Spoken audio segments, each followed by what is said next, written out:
ओम पूर्णमदः पूर्णमिदं पूर्णात् पूर्णमुदच्यते पूर्णस्य पूर्णमादाय पूर्णमेवावशिष्यते। ओम शांति शांति शांति। क्या समय हुआ? 11:05। आज 11:05 हो गया। अच्छा वो इसके कारण देर हो गई। 10 बजे से पाठ चलता है। कल तो 10:30 हो गया था। नारायण अखिल गुरु। तो ये इस चिकित्सा का समय पहले होना चाहिए। पाठ छूटने हमारे लिए बहुत कष्ट होता, उससे और बीमारी हो जाती। नारायण अखिल गुरु भगवन् नमस्ते शिवाय नमः शिवलिंगाय नमः तन्मे मन शिव संकल्पमस्तु सर्वे भवन सुखिनो। नारायण।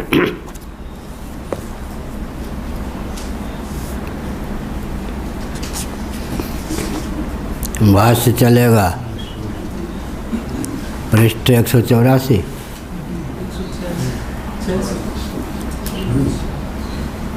मूल तो हो गया था, भाष्य चलेगा 184। अच्छा। तर्ह्यदम तर्हि अव्याकृतम आसीत् सर्वं वैदिकं साधनम ज्ञान कर्म लक्षणम कर्त्राद्यनेक कारकापेक्षम प्रजापतित्व फलावसानम साध्यमेतावदेव यदेतद् व्याकृतं जगत संसारः।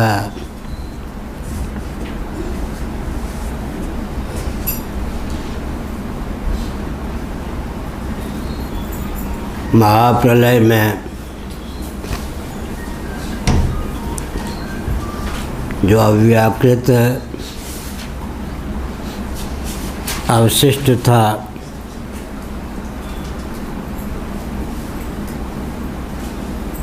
वही सर्ग काल में व्याकृत होकर फलित हुआ।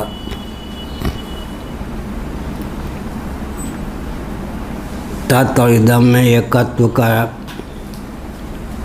निर्देश यहाँ प्राप्त है। कर्ता और कर्म में एकत्व का निर्देश यहाँ प्राप्त है। कर्ता ही कर्म हो जाए तो विलक्षणता पर लक्षित होती है।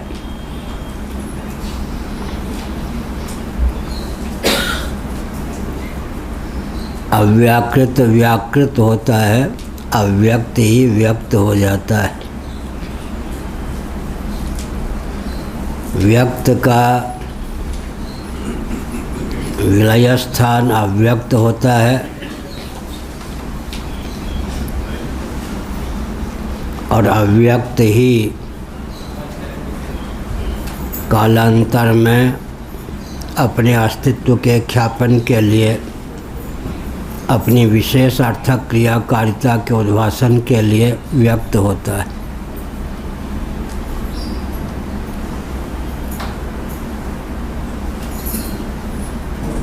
इसलिए तत् और इदम का एकत्व यहाँ पर निर्दिष्ट है। एक हाथ आगे आ जाइए।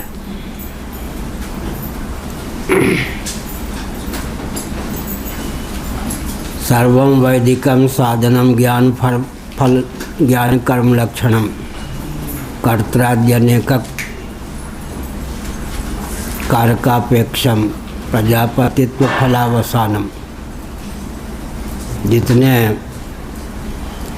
वैदिक साधन हैं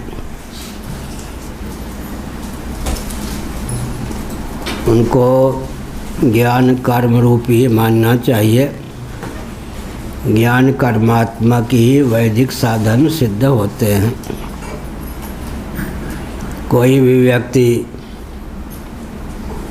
अपने कर्म और ज्ञान को विकसित करना चाहे तो वेदादि शास्त्र सम्मत कर्म और ज्ञान का आलम्बन लेना अपेक्षित है।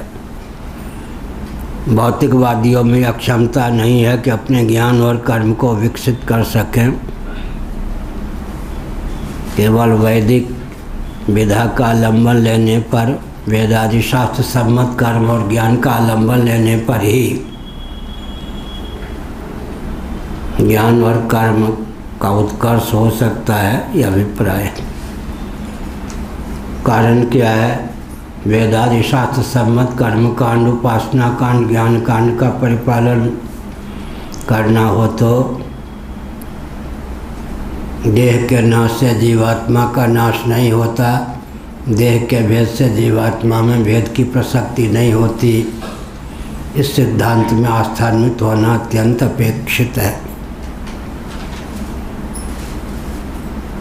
जो देह के नाश से जीवात्मा का नाश मानता है और देह के भेद से जीवात्मा में भेद की प्रसक्ति मानता है, वह वेदादि शास्त्र सम्मत कर्म कांड, उपासना कांड, ज्ञान कांड का निर्वाह नहीं कर सकता। अंतर इतना है कि देह के भेद से जीवात्मा में भेद प्राप्त नहीं है। इसकी दो विधा है। पहली विधा यह है कालक्रम से, क्योंकि सत्य सहिष्णुता की क्रमिक अभिव्यक्ति अपेक्षित है। यदि वस्तु स्थिति का सहसा प्रकाश कर दिया जाए तो वक्ता को लोग विक्षिप्त या पागल कहेंगे, या आस्थान्वित व्यक्ति स्वयं ही विक्षिप्त हो जाएंगे। एक महानुभाव अधिकार का ध्यान रखे बिना वेदांत का उपदेश करते थे और साधन चतुष्टय की खिल्ली भी उड़ा देते थे। तो मुझसे नहीं रहा गया, मैंने उनके प्रति आस्थान्वित रहते हुए कहा कि बेईमान व्यक्ति विषयी हो जाएगा और ईमानदार व्यक्ति विक्षिप्त हो जाएगा। जिस शैली से आप बोल रहे हैं उसका प्रभाव उन पर पड़ गया। उसके बाद उन्होंने अपनी शैली में परिवर्तन किया। साधन चतुष्टय का ध्यान न रखकर किसी को भी असी ब्रह्म तुसी ब्रह्म पंजाब की शैली में अहम ब्रह्मास्मि तत्त्वमसि आदि महावाक्यों का उपदेश दे देंगे। ईमानदार साधक होगा, पचा नहीं पाएगा इस ज्ञान को तो विक्षिप्त हो जाएगा। बेईमान होगा, विषय लंपट हो जाएगा। इसलिए जितने भी वैदिक साधक हैं वे कर्म और ज्ञान रूपी ही सिद्ध होते हैं, और कर्म संपादन के लिए, ज्ञान संपादन के लिए कर्ता इत्यादि अनेक प्रकार के कारक की अपेक्षा होती है। कल हमने कहा कि अधिष्ठानम तथा कर्ता करणम च पृथक विधम विविधा से पृथक चेष्टा दैवं चैवात्र पंचमम, भगवद गीता का 18वां अध्याय। किसी भी कार्य की सिद्धि के लिए 5 हेतु चाहिए। अधिष्ठान चाहिए, आधार, फिर कर्ता चाहिए, विविध प्रकार के करण उपकरण चाहिए, फिर करणगत अपेक्षित प्रवृत्ति निवृत्ति रूप चेष्टा चाहिए, और अंत में दैव चाहिए, अनुग्राहक देवता भी चाहिए। उदाहरण हमने दिया था, रेल की दुर्घटना हो गई, जांच कमीशन सरकार की ओर से निर्धारित की गई। जांच आयोग के जो सदस्य उन्होंने विचार करना प्रारंभ किया, और भगवद गीता के इस श्लोक के आधार पर अगर वो कार्य करें तो क्या होगा? अधिष्ठानगत त्रुटि के कारण दुर्घटना तो नहीं हुई, अर्थात पटरी में या डब्बे में त्रुटि के कारण तो दुर्घटना नहीं हुई, चालक ड्राइवर के प्रमाद के कारण दुर्घटना तो नहीं हुई, ब्रेक फेल हो जाने के कारण, इसी प्रकार से अन्य कारणगत त्रुटि के कारण तो दुर्घटना नहीं हुई, सिग्नल दिखाने आदि में त्रुटि के कारण तो दुर्घटना नहीं हुई, आंधी, इसी प्रकार मूसलाधार वर्षा, कोहरा किसी दैवी प्रकोप के कारण दुर्घटना तो नहीं हुई, तो हमने संकेत किया कि किसी भी कार्य की निष्पत्ति के लिए क्रिया और कारक दो तो हेतु चाहिए ही, क्योंकि क्रिया, कारक और फल तीनों का संवेद स्वरूप ही यह प्रपंच है। फलावसानम जगत, भगवान शंकराचार्य महाभाग ने अपने भाष्य में लिखा है, जगत फलावसान है। सुख, दुख और मोह, ये तीन फल प्राप्त होते हैं। पुण्य का फल सुख होता है, पाप का फल दुख होता है, और व्यक्ति में पुण्यात्मा में पापात्मा या पापी ऐसा समझकर मोहित भी होता है। सत्वगुण की परंपरा से सुख, रजोगुण की परंपरा से दुख, तमोगुण की परंपरा से मोह होता है। फलावसानम जगत, लेकिन फल के मूल में क्रिया और कर्म की, क्रिया और कर्ता की अपेक्षा है। इसीलिए ब्रह्मार्पणम ब्रह्मविर ब्रह्माग्नौ ब्रह्मणाहुतम ब्रह्मैव तेन गंतव्यम ब्रह्म कर्म समाधिना। इस श्लोक की व्याख्या के संदर्भ में भगवान शंकराचार्य जी ने समग्र व्याकरण को समेटते हुए कहा, क्रिया, कारक और फल।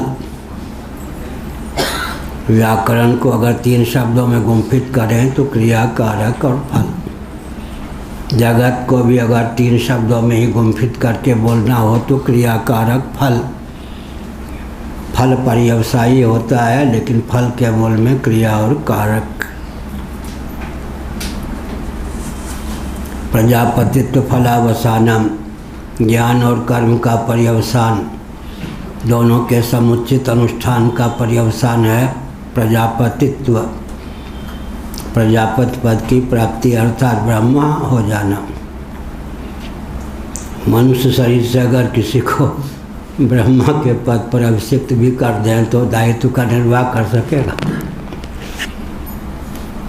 प्रजापति के पद का निर्वाह वही कर सकता है जिसे प्रजापति का शरीर भी प्राप्त है। तदनुकूल देहेंद्रीय प्राणांतःकरण से जो समलंकृत है। इसीलिए कर्म और उपासना के समुचित अनुष्ठान का पर्यवसान और अंत में आंग्रह उपासना का पर्यवसान प्रजापति का पद है। जो व्यक्ति जीवन काल में इस प्रकार समुचित अनुष्ठान करता है, देहत्याग के बाद उसकी उपासना परिपक्व अगर थी तो उस परिपक्व उपासना के फलस्वरूप उसे प्रजापति अर्थात हिरण्यगर्भ का पद प्राप्त होता है। प्रजापतित्व फलावसानम साध्य में तावदेव, यहीं तक गति है वैदिक कर्म और ज्ञान की। यहाँ पर ज्ञान का अर्थ उपासना कर लेना चाहिए। ज्ञान और कर्म के समुचित अनुष्ठान से ब्रह्मलोक तक की प्राप्ति हो सकती है, और ब्रह्मा जी के पद तक की प्राप्ति हो सकती है। हम ब्रह्मा भी हो सकते हैं। कल आया था कि एतस्यामति सृष्ट्याम प्रजापतिरिव भवति प्रजापति वदेव षष्ठा भवति। छठे के अंतिम में अगर इस प्रकार के ज्ञान और कर्म के रहस्य को व्यक्ति जान लेता है तो जीवन काल में भी प्रजापति के सदृश हो जाता है। ब्रह्मा जी का पद जब मिलेगा तब मिलेगा, लेकिन ब्रह्मा जी के सदृश तो हो ही सकते हैं। जितने आईएएस होते हैं सब कलेक्टर ही हो जाए, कमिश्नर ही हो जाए, ये तो नहीं कह सकते। ठीक इसी प्रकार से ब्रह्मा जी का पद तो किसी को प्राप्त होता है किसी को, लेकिन जिसके जीवन में कर्म और उपासना के समुचित अनुष्ठान की पराकाष्ठा प्रतिष्ठित होती है वह ब्रह्मा सदृश ही होता है, प्रजापति सदृश ही होता है अपने जीवन काल में भी। कल कहा गया था साध्य में तावदेव यदेतद् व्याकृतम जगत संसारः। यहाँ भी जगत संसार दोनों शब्दों का प्रयोग भाष्यकार भगवान ने युगपत किया है।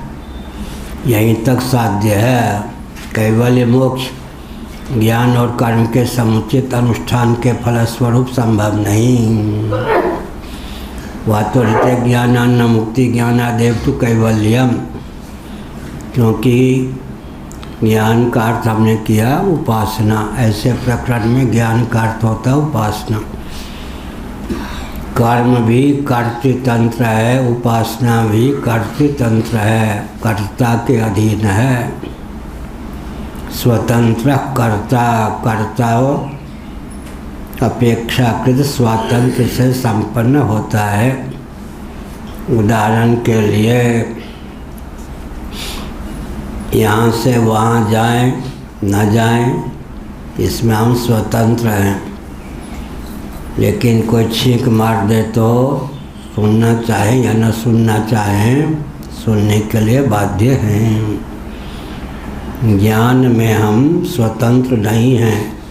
जितना स्वातंत्र हमको कर्म करने के समय प्राप्त है, ज्ञान के समय उतना स्वातंत्र प्राप्त नहीं है। ज्ञान को क्या कहा गया? वस्तु तंत्र या प्रमाण तंत्र ज्ञान होता है। लेकिन जो कर्म होता है कर्तृतंत्र होता है। तंत्र माने अधीन, कर्म कर्ता के अधीन होता है। लेकिन ज्ञान जो है प्रमाण और वस्तु के अधीन होता है। कान ठीक ठाक है और किसी ने छींक मार दी तो हम सुनने के लिए बाध्य हैं। यात्रा के समय ही भले ही छींक मार दे कोई तो ऐसे ही। कान ठीक ठाक है, स्तुति नहीं सुनना चाहते, किसी ने स्तुति कर दी सुन लेंगे। नहीं सुनना चाहते निंदा, किसी ने निंदा कर दी तो सुन लेंगे। इसीलिए ज्ञान जो होता है वस्तु तंत्र या प्रमाण तंत्र होता है। कर्म जो होता है कर्तृतंत्र होता है, कर्ता के अधीन होता है। अतः वैयाकरणों का सिद्धांत है स्वतंत्र कर्ता। यदेतद् व्याकृतम जगत संसार है। बहुत बढ़िया, जगत और संसार कहा। जगत संसार है, दोनों शब्दों का एक साथ प्रयोग किया भाष्यकार भगवान ने। जहाँ पर जगत और संसार दोनों शब्द युगपत प्रयुक्त हों तो पुनरुक्ति दोष के वारण के लिए ईश्वर शिष्ट द्वैत प्रपंच का नाम जगत होता है, जीव शिष्ट द्वैत प्रपंच का नाम संसार होता है। यह मर्यादा है। श्री वल्लभ संप्रदाय के अनुसार ही नहीं, पुराना सिद्धांत है। पंचदशी कार ने विस्तार पूर्वक लिखा है। कालांतर में वल्लभ संप्रदाय में जाकर वो सिद्धांत प्रशस्त हो गया। जीव के बंधन और मोक्ष में हेतु संसार है। जगत विशेषकर बंधन में हेतु संसार है, जगत नहीं। ईश्वर के द्वारा विरचित द्वैत प्रपंच का नाम जगत, और जीव अपनी अहमता ममता के कारण जो बना लेता है कुनभा, उसी का नाम है संसार। पंचदशी कार ने बहुत अच्छा उदाहरण दिया। ईश्वर कर्तृक जो हमारा आपका यह शरीर है, हमारे लिए बंधन प्रद कब होता है? जब हम इसमें अहमता ममता कर लेते हैं। बहुत बढ़िया। पिता के द्वारा पुत्री की उत्पत्ति होती है, दामाद भोक्ता बन जाता है, तो जीव ईश्वर को ससुर बना लेता है। ईश्वर शिष्ट, ईश शिष्ट जो द्वैत प्रपंच है, जीव उसका भोक्ता बन जाता है। भगवान को ससुर ही बना लेता है जीव। बड़ा विचित्र। ईश शिष्ट पंचदशी कार ने संबंध तो नहीं लिखा, लेकिन भाव यही है। पिता के द्वारा जो विरचित उत्पन्न पुत्री होती है, दामाद उसका भोक्ता बन जाता है। ऐसे ही ईश शिष्ट जो द्वैत प्रपंच है, जीवार्था सृष्टि की दृष्टि से जीव उसका भोक्ता बन जाता है। भगवान को भी जीव इतना विचित्र है, ससुर बनाए बिना नहीं रहता।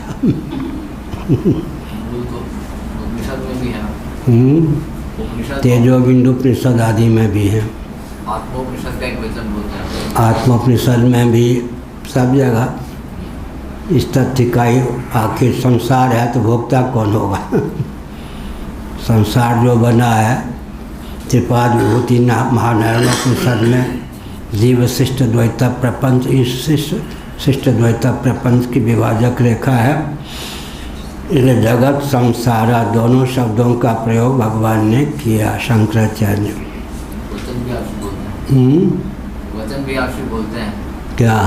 सत्यत्वेन जगद्भानम् संसारस्य प्रवर्तकम असत्यत्वेन भानं तु संसारस्य निवर्तकम। सत्यत्वेन जगद्भानं संसारस्य प्रवर्तकम असत्यत्वेन भानं तु संसारस्य निवर्तकम। अब जो वचन बोलने में वर्षों ना आवे, वो अंदर जाके छिप जाता है, कभी कभी प्रकट भी हो जाता है। वह कल से समय पर ही पाठ हो, पाठ में कमी हो जाने पे हमको फिर नींद ऊंद नहीं आती। पढ़ाने का बड़ा अभ्यास है बचपन से, पढ़ने पढ़ाने। यथैतस्यैव साध्य साधन लक्षणस्य व्याकृतस्य जगतो व्याकरणात् प्राग्बीजावस्थायातां निर्दिक्षत्यंकुरादिकार्यानुमितामिव वृक्षस्य कर्मबीजो विद्याक्षेत्रो यसौ संसार वृक्ष समूल उद्धर्तव्य इति यह हुआ। अथैतस्यैव अथ एतस्य एव साध्य साधन लक्षणस्य कहा। ज्ञान कर्म फलभूत जो यह जगत है, केवल कर्म ही नहीं ज्ञान भी, क्योंकि कर्म के मूल में ज्ञान होता ही है। जानाति इच्छति करोति, यह नियम है। कर्म के मूल में इच्छा शक्ति, इच्छा शक्ति के मूल में ज्ञान शक्ति, जानाति इच्छति करोति। साध्य साधन लक्षणस्य व्याकृतस्य, जो कुछ व्याकृत है का अर्थ व्यक्त भावापन्न है, साध्य साधन लक्षण है। अमुक साधन अमुक साध्य। भोजन क्या हुआ, क्या नाम है भृगु जी, साध्य हुआ या साधन? भोजन साध्य हुआ या साधन? और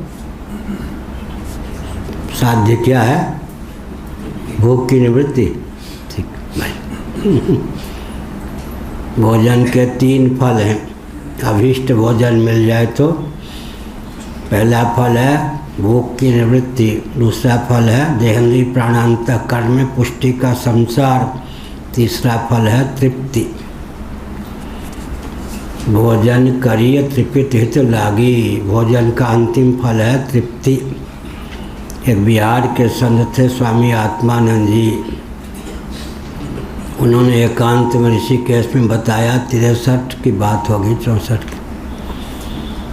देखो मैं बिहार का हूँ, अब ऋषिकेश में रह रहा हूँ, साल में एक बार भी कभी भात मिलता है? नहीं मिलता।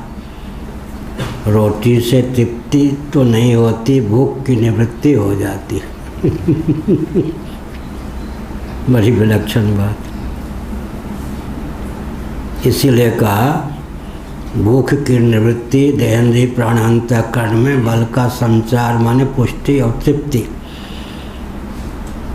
भोजन पूर्ण रूप से सफल कब माना जाता है? जब भूख की निवृत्ति, पुष्टि, तृप्ति तीनों प्रकार का फल दे दे। ऐसे ही भव कब सफल माना जाता है? बोलो चुलबुल। देखो आशा नहीं थी कि वहीं बजर जाएंगे।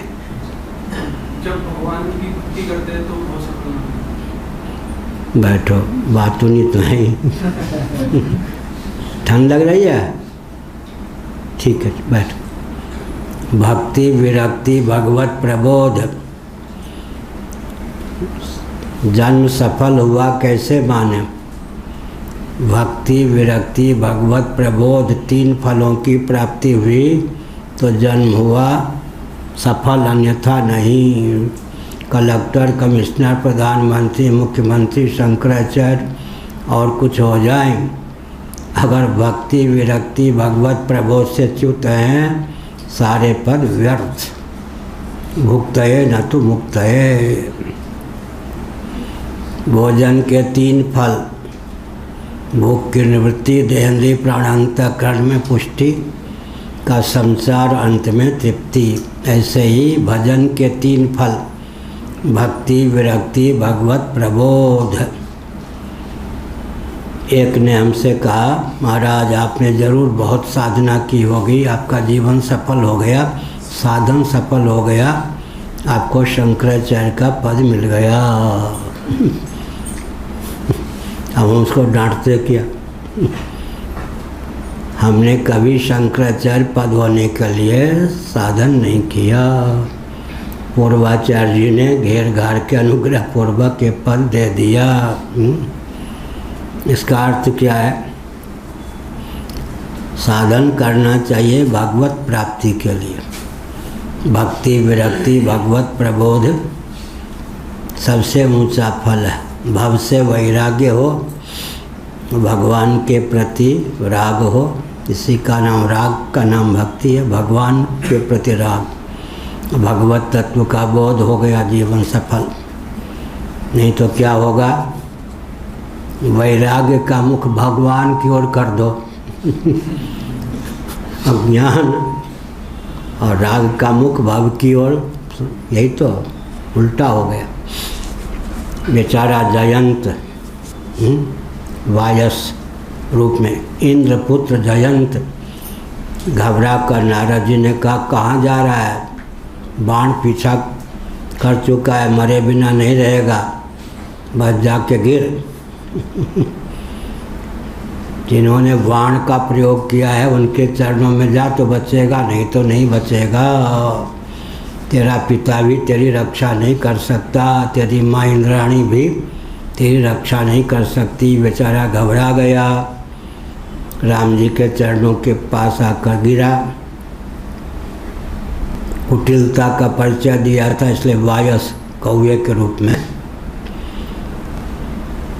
पूंछ वाला हिस्सा जो है भगवान की ओर हो गया, मुख वाला हिस्सा उधर घबरा कर। भगवान ने कुछ नहीं ध्यान दिया। भगवती सीता थी जगत जननी, उन्होंने क्या किया? आखिर जैसे मेरा कोई बेटा हो तो इंद्राणी का यह भी बेटा है ना, आखिर क्या किया? भगवान की ओर मुख कर दिया और पूंछ का हिस्सा उधर, और कहा आर्य आपके प्रति शरणागत है, इसको अपनाइए। भगवान राम ने कहा जब तुम्हारी कृपा हो गई तो मैं क्या करूं? तुम्हारे प्रति अपराध किया था इसलिए इसको दंड देना चाहते थे। तो अभिप्राय क्या हुआ? सन्मुख होए जीव वही जब ही, जन्म को त्याग ना सऊं तब ही। सन्मुख माने कितने मुख हैं आपके? 19। बैठ, एक तो ही बाहर से हमारे भी आपके। एको नविंशत मुख, जीव के 19 मुख होते हैं। 5 कर्मेंद्रिय, 5 ज्ञानेंद्रिय, अंतःकरण चतुष्टय और प्राण पंचक। मुख माने उपलब्धि द्वार। एको नविंशत मुख, जागृत और स्वप्न में कौन? चेतो मुख सुषुप्ति में, सुषुप्ति में एक मुख। जागृत व स्वप्न में जीव के कितने मुख होते? 19 मुख। कहाँ लिखा है? मांडूक्य उपनिषद। एको नविंशत मुख चेतो मुख। जागृत व स्वप्न में भोक्तृत्व की दृष्टि से हमारा क्या नाम है? स्थूल भुक्त, प्रविविक्त भुक्त। जागृत में स्थूल विषयों के हम भोक्ता होते हैं तो स्थूल भुक्त। स्वप्नावस्था में वासनात्मक विषयों के हम भोक्ता होते हैं तो प्रविविक्त भुक्त। गाढ़ी नींद सबसे बढ़िया है। साक्षात आनंद ही हमारा भोग्य होता है, हमारा नाम हो जाता है आनंद भुक्त। भुक्त माने भोक्ता। सुसुप्ति में हम क्या होते? आनंद भुक्त। जागृत और स्वप्न में क्या होते? स्वप्नावस्था में प्रविविक्त भुक्त। प्रविविक्त भुक्त का अर्थ होता है वासनात्मक विषयों के भोक्ता, और जागृत में स्थूल भुक्त, स्थूल विषयों के भोक्ता। रबड़ी, कचौरी, मालपुआ, परोठे, घेवर, गुलाब जामुन और क्या कहते पूरन पोड़ी, और केरल आदि में, कर्नाटक आदि में जो भोजन पसंद हो, कहीं उड़ीसा में डालमा आदि। लेकिन सबका पर्यवसान क्या है? साक्षात आनंद ही जहाँ पर भोग्य हो वो गाढ़ी नींद है। गाढ़ी नींद में साक्षात आनंद का भोक्ता होता है जीव, आनंद भुक्त। जगत संसारा, यही कहा, जो कुछ व्याकृत है वही जगत है, वही संसार है।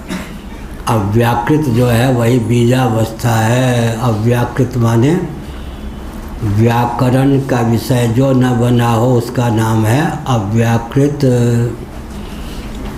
कोई व्याकरण न जानता हो और कोई पूछ दे व्याकरण जानते हो तो क्या कहना चाहिए? मैं अव्याकृत हूँ, मुझे व्याकरण से क्या लेना देना। वो समझेगा नहीं। कितना भी ऊंचा वैयाकरण हो, अगर उसने वेदांत को नहीं पढ़ा है तो समझेगा क्या बोल दिया। उसने वो क्या कहना चाहिए फिर? व्याकरण तुम्हारे ऊपर निर्भर है, मैं तो अव्याकृत हूँ भाई। मैं अव्याकृत हूँ, तुम्हारा विषय है व्याकरण, हमारा विषय क्या? अव्याकृत में हूँ। तुझे तेरे व्याकरण की गति मुझे व्याकृत पर है क्या? बेचारा बुद्धू हो जाएगा। अनेन जीवेन नाम क्या है? नाम रूपे व्याकरवाणी, व्याकरण नाम रूप। आत्मनानुप्रविश्य, अनेन जीवेन आत्मनानुप्रविश्य नाम रूपे व्याकरवाणी। यही चल रहा है। नाम रूप कि पृथक से अभिव्यक्ति हो जाना ही व्याकरण है। व्याकरण माने विस्तार। एक ही शब्द को कल हमने कहा था, एक ही शब्द का व्याकरण करना हो तो कैसे करेंगे? द्रव्य और व्यक्ति, व्यक्ति और वस्तु का व्याकरण करना हो तो क्या करेंगे? स्त्रीलिंग, पुल्लिंग, नपुंसक 3 विभाग कर देंगे, और उधर विभक्ति प्रथमा द्वितीया इत्यादि विभक्ति के योग से, वचन के योग से, लिंग के योग से विस्तार हो गया या नहीं? अब क्रिया का विस्तार करेंगे तो लकार के योग से, भूत भविष्य वर्तमान ये सब काल के योग से हो जाएगा। उधर काल के योग से हो जाता है, यहाँ लिंग के योग से, वचन के योग से और विभक्ति के योग से शब्द का विस्तार हो जाता है। इसलिए उसका नाम क्या है? द्रव्य और गुण का विस्तार व्याकरण के द्वारा होता है।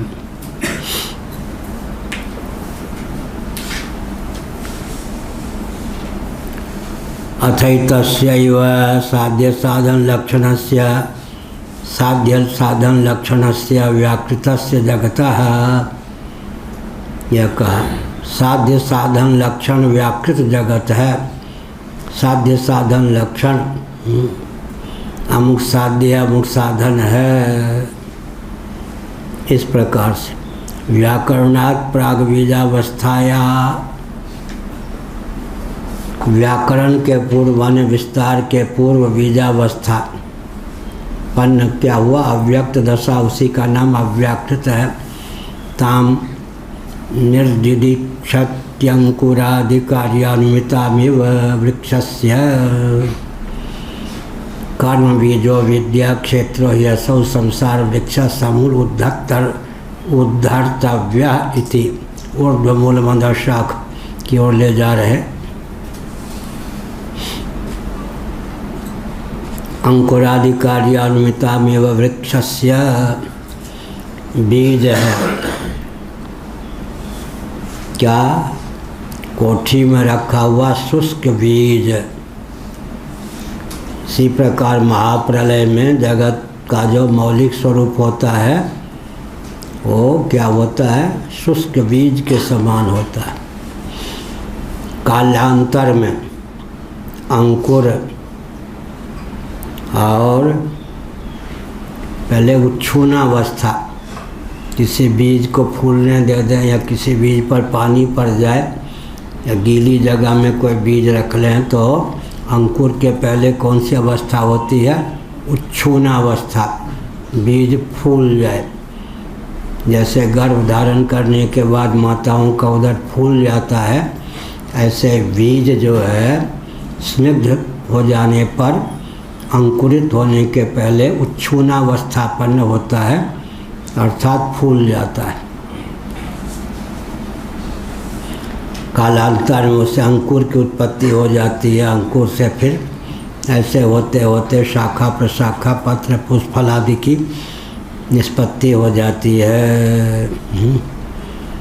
संसार कितना विचित्र है, वट वृक्ष कितना विशाल होता है लेकिन वट बीज क्या? वट बीज कितना सूक्ष्म होता है। कल्पना कर सकते सूक्ष्म वीक्षण के द्वारा विनिरीक्षण करने पर सूक्ष्म वट बीज में इतना विशाल वृक्ष। और ये विचित्र बात है, एक बीज से एक वृक्ष हुआ, एक वृक्ष से फिर लाखों बीज हो जाते हैं पूरे जीवन में वट वृक्ष से। एक एक बीज से फिर, इसका मतलब यही तो सृष्टि का विस्तार है।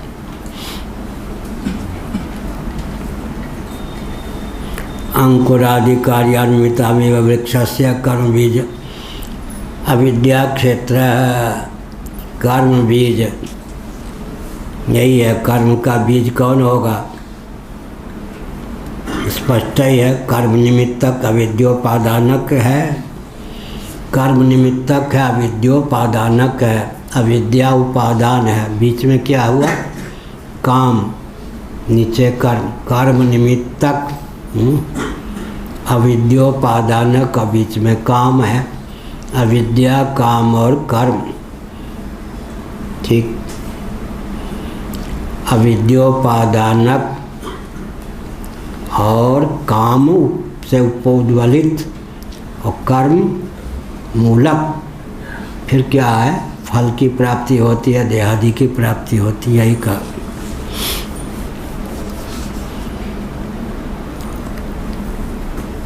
संसार त्याग का विषय क्या होगा? कल मैंने कहा था अविद्या पकड़ में आती नहीं, काम पर बस चलता नहीं, कामना पर। बेचारा जो कर्म है, अंतिम तो वही है ना, कर्म। अविद्या फिर काम फिर कर्म। ब्रह्म ज्ञान उपजो नहीं, कर्म दियो छिटकाए। तुलसी ऐसी आत्मा साज नरक में जाए। तो व्यक्ति समझता है सबसे बढ़िया मोक्ष का साधन है कर्म ही छोड़ दो। न कर्मणा मनारंभान नैष्कर्म्यम पुरुषोस्नुते न च संन्यासना देव सिद्धिम समधिगच्छति। कर्म में अधिकृत होने पर भी कर्म का आरंभ ही न करे तो मोक्ष नहीं मिलेगा। आरुक्षोर मुनिर्योगम कर्म कारण मुच्यते योगारूढ़स्य तस्यैव शमः कारण मुच्यते। न कर्मणा मनारंभान नैष्कर्म्यम पुरुषोस्नुते न च संन्यासनादेव। नदी के उस पार जाना है, स्टीमर, नौका, जलयान का आलम्बन ही न लें, या समुद्र के उधर जाना है तो न कर्मणा मनारंभन, लक्ष्य तक नहीं पहुँचेंगे। और बीच में ही छलांग लगा लें तो हाँ डूब ही जाएंगे।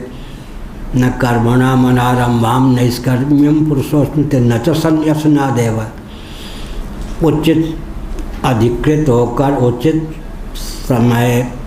समय पर साधन का आलंबन, उचित समय तक उसका निर्वाह, और जब त्यागना चाहिए तो उचित समय पर त्याग भी।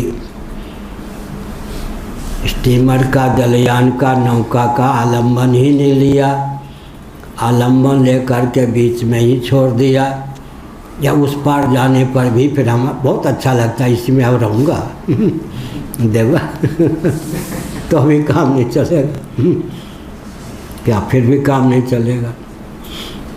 इसलिए आरंभ भी चाहिए और उचित समय तक आलंबन भी चाहिए, उसके बाद त्याग भी चाहिए। जो त्याग में अधिकृत है वो त्याग नहीं करता। जो कर्म, जिसे कर्म का आरंभ करना चाहिए वो कर्म नहीं करता, और सन्यासियों के चपेट में आकर बीच में ही सन्यास ले लेता तो भी मरा और जब त्याग के अनुकूल बल वेग प्राप्त हो गया तो अभी नाती पोते बेटे में ही रमा रहता है। हम ये नहीं करें बाबा बन जाओ, लेकिन फिर भजन तो करो कम से कम, त्याग इसलिए उचित समय पर ग्रहण, उचित समय तक निर्वाह, उचित समय पर त्याग भी। अब एक ही जन्म में सब हो ये भी नहीं कह सकते क्या। बहु नाम जन्म नाम अंते, इसलिए धीरे धीरे आरुक्षोर मुनेर योगम कर्म कारण मुच्यते, योगारूढ़स्य तस्यैव शमः कारण मुच्यते, यह कहा। उचित समय पर ग्रहण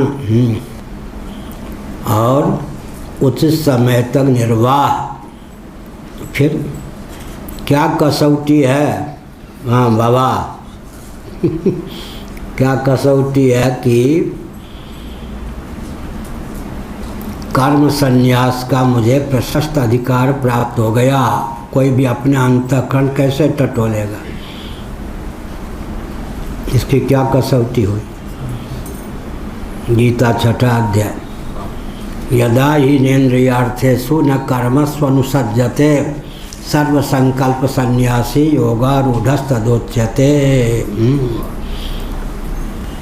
क्या कहा हमने, यदा ही नेन्द्रियार्थेषु न कर्मस्वनुसज्जते सर्वसंकल्प सन्यासी योगारूढ़स्तदोच्यते।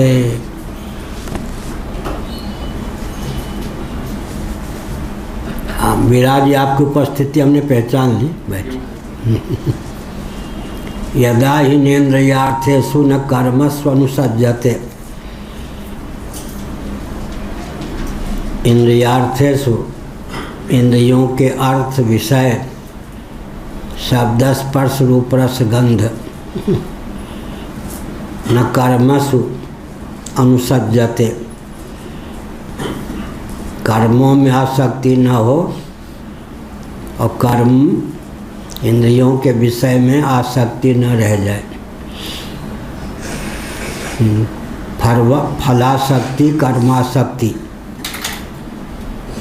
दोनों से विनिर्मुक्त हो जाए। यदा ही नेन्द्रियात् से सुख, कर्म और फल दोनों के वेग होते हैं। निष्काम भाव से कर्म क्यों करें जब फल नहीं चाहिए, तो कर्म का वेग शांत करने के लिए कहा, कर्म का वेग शांत करने के लिए। यदा ही नेन्द्रियार्थेषु न कर्मस्वनुसज्जते सर्वसंकल्प सन्यासी योगारूढ़स्तदोच्यते। पूरे कर्मयोग को एक वाक्य में बोलना हो तो क्या बोलेंगे। गीता में कर्मयोग संबंधी जितने वचन हैं, मुक्त संगो नहमवादी धृत्युत्साह समन्विता, एक वाक्य में गुम्फित करना हो तो क्या कहेंगे। कर्मासक्ति फलासक्ति अहंकृति को शिथिल कर नित्युत्साह पूर्वक भगवदर्थ समत्व बुद्धि पूर्वक स्ववर्णाश्रमोचित कर्मों का अनुष्ठान वेदादि शास्त्र सम्मत कर्मयोग है। इससे भी काम न चले तो गीता प्रेस की शैली में निष्काम कर्मयोग है। निष्काम विशेषण लगा लें। क्या कहा? हाँ, पहले सुना है तभी बता दोगे, नहीं तो इतना लंबा वाक्य। कर्मासक्ति फलासक्ति अहम कृति को शिथिल कर उत्साह पूर्वक भगवत समत्व बुद्धि पूर्वक स्वधर्म पालन। बढ़िया, धन्यवाद। पहले सुना हुआ है। कर्मासक्ति फलासक्ति अहंकृति को शिथिल कर क्यों कहा? निर्मूल कर क्यों नहीं कहा? अब इसका उत्तर दो। बिना तत्वज्ञ हुए क्या शिथिल ही कर सकते हैं, क्योंकि कर्तृत्व बुद्धि जब तक है तब तो शिथिल ही कर सकते हैं। इसीलिए कर्मासक्ति माने कर्म के प्रति आसक्ति। एकादशी है ना आज। बहू रानी ने कहा सासू जी से, जब आपको आज निर्जल व्रत करना है सासू जी, माला फेरिए। पुरानी बहू थी, पुरानी सासू जी थी। आजकल तो बहू रानी दक्षिण में हमने देखा, अब भूखे प्यासे दो तीन, अच्छा बुरा मत मानना, भूखे प्यासे 2 दिन के किसी ब्राह्मण घर पे पहुँचे। भाई हम ब्राह्मण हैं, ब्रह्मचारी है, 2 दिनों से भूखे हैं, कहीं भोजन नहीं मिला। चुप रहो बाबा। क्या वो भोजन बना करके झूले पर बैठ गई हैं। अब घर में कुछ बचा नहीं है। अगर मैं अपनी पत्नी को कहूँ चूल्हा के पास जाओ तो मुझे चूल्हे में फेंक देगी। वहाँ हर घर में एक हिंडोला होता है ऐसा। अब वो बैठ गई झूले पर तो बैठ ही गई, ब्रह्मा भी हटा नहीं सकते उसको। झूला सावन की तरह से वो दक्षिण में होता है, घर घर। गुजरात में भी होता है। गुजरात में भी होगा। हम तो पैदल घूमे दक्षिण गुजरात, हम पैदल घूमे नहीं हम, इसलिए कहा। प्रकरण जो उठाए थे आप, प्रकरण जो उठाए थे आप, क्या संन्यास की, यही कहा ना कि कर्मासक्ति। बहू रानी ने कहा भोजन नहीं करना है, निर्जल एकादशी है, लेकिन जब तक मैं भोजन नहीं बनाऊंगी तब तक भोजन में स्वाद कैसे होगा। इसलिए मुझे भोजन तो बनाना ही है। फल से लेना देना नहीं, लेकिन कर्म किए बिना रहना नहीं। गणेशी लाल थे ना, उनके बेटे आके हमसे कहते थे, देखिए 85 साल के हो गए मेरे पिताजी।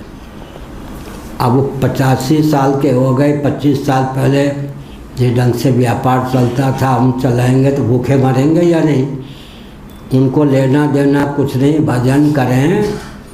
अब वो जाके बैठ जाते, सारा काम बिगाड़ देते। उनसे कहिए भजन करो। हम लोगों की बात सुनने वाले नहीं। अब वो 80-85 साल में ऐसे बैठे परपेंडिकुलर, एकदम रीढ़ की हड्डी इधर भी नहीं, एकदम ऐसे। आजकल तो हम देखो ऐसे ऐसे। हमने संकेत किया कि आपके बेटे कहते हैं व्यापार बुद्धू है, वो क्या जानेगा व्यापार, समझाइए उसको। हमने काम पंच नहीं बनते। वो कहते मेरे पिता को समझाइए, आप कहते बेटे को समझाइए। क्या मतलब? कर्म किए बिना रह नहीं सकते, कर्मासक्ति। इसीलिए कहा फलासक्ति, फल के प्रति आसक्ति, अहंकृति कर्तृत्व बुद्धि, कर्मासक्ति फलासक्ति अहंकृति को शिथिल कर मुमुक्षु शिथिल ही कर सकता है। आरुक्षु, आरुक्षु माने योगारूढ़ होने की भावना से भावित होने पर भी जिसके जीवन में कर्म के त्याग का बल और वेग अभी समुचित ढंग से उदित नहीं हुआ है, वह कर्म के त्याग का बल और वेग अर्जित करने के लिए कर्म करने में अधिकृत है, ऐसे व्यक्ति का नाम है आरुरुक्षु।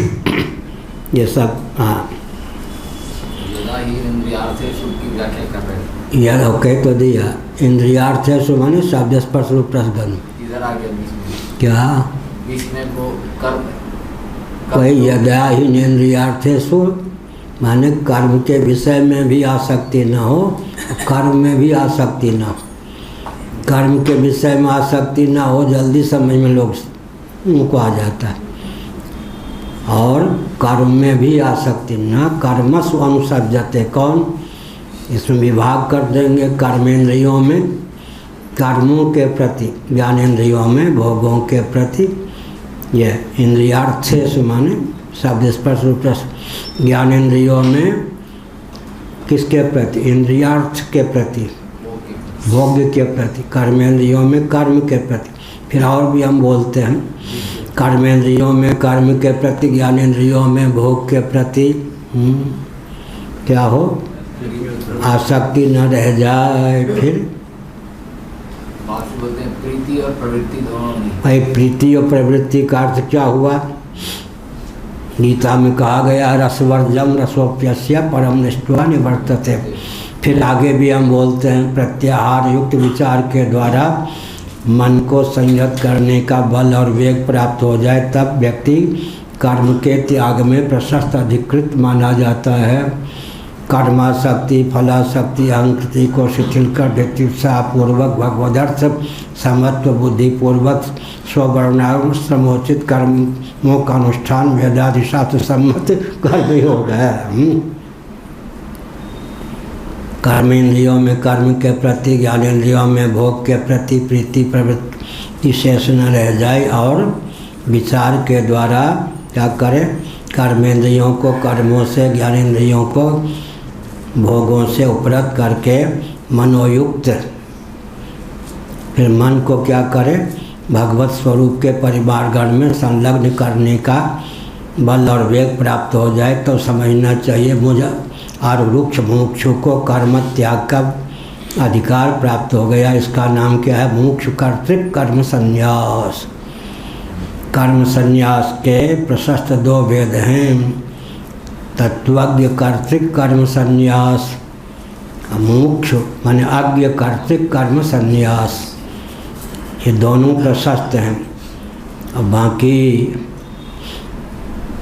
बाकी क्या हुआ? कर्मों में अधिकृत होने पर भी अगर कोई कर्म संन्यास कर देता है, नैव त्याग फलम लभेत, अथवा फलाशक्ति न रहने पर भी कर्म के वेग को शांत करने के लिए अगर कर्म नहीं करता है तो कालांतर में व्यक्ति का संन्यास सफल नहीं होता।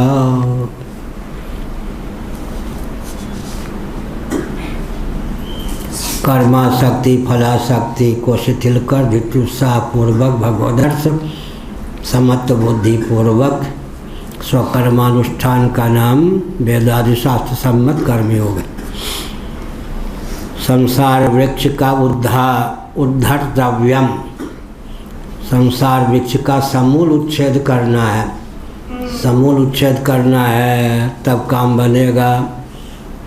अविद्या क्षेत्र का कर्म बीजो, कर्म बीज है अविद्या क्षेत्र। कर्म का बीज क्या है? कर्मों का बीज अविद्या रूप क्षेत्र है।